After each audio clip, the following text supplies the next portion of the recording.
ఏమంటే ప్రజలు ఓట్లేక పార్టీలు ఓడిపోవడం ఒక ఎత్తు. లేదు మా పార్టీని మేమే చంపేసుకుంటాము, ఎందుకంటే మాకున్న టాలెంట్ అది అని చెప్పి ధర్మపురి అరవింద్ నిన్న ప్రెస్ మీట్లో నిరూపించుకున్నాడు. ఈ దెబ్బకి ఏకచక్రాధిపత్యం లెవెల్లో అనుముల రేవంత్ రెడ్డి అనే నేను అని ఆయన ఆల్రెడీ బైహార్ట్ కొట్టేస్తూ ఉంటారు. ఇంట్లో బైహార్ట్ కూడా అక్కడ నెక్స్ట్ టైం ఫ్లూగా ఇలా చెప్పేస్తూ ఉంటారు ఫ్లూయెంట్గా. రేవంత్ రెడ్డి గారిని కాంగ్రెస్ సర్కార్ని బలోపేతం చేయడానికి చేసిన ప్రెస్ మీట్ లాగా అనిపించింది నాకు ధర్మపురి అరవింద్. ఏమండి నిన్న ఆయన ఒక ప్రెస్ మీట్ పెట్టాడు. ప్రెస్ మీట్ పెట్టి దాంట్లో సువేందు అధికారి లాగా, అంటే మనకి తృణమూల్ కాంగ్రెస్ నుంచి సువేందు అధికారి ఎలాగైతే వాషింగ్ పౌడర్ నిర్మా అని చెప్పి బీజేపీలోకి వచ్చేసాడు. వచ్చిన వెంటనే ముఖ్యమంత్రి సువేందు అధికారి ఒక్కసారి డబ్బులు లెక్క పెట్టే వీడియో ఏం నెగిటెడ్ ఇక్కడ.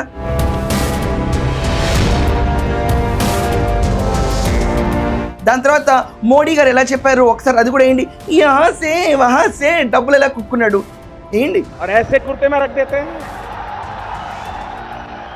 टीवी पे देखा कि नहीं देखा आपने, और चेहरा कितना भोला भाला था. దాని తర్వాత సువేందు అధికారి మే సువేందు అధికారి ప్రమాణ స్వీకారం. শুভেন্দু অধিকারী, আমি শুভেন্দু অধিকারী ঈশ্বরের নামে শপথ করিতেছি যে. సువేందు అధికారి పేరు తీసుకొచ్చి అలాగే రేవంత్ రెడ్డి కూడా బీజేపీ పార్టీలోకి వస్తారేమో అని చెప్పి మన ధర్మపురి అరవింద్ డౌట్ ఎక్స్ప్రెస్ చేశాడు.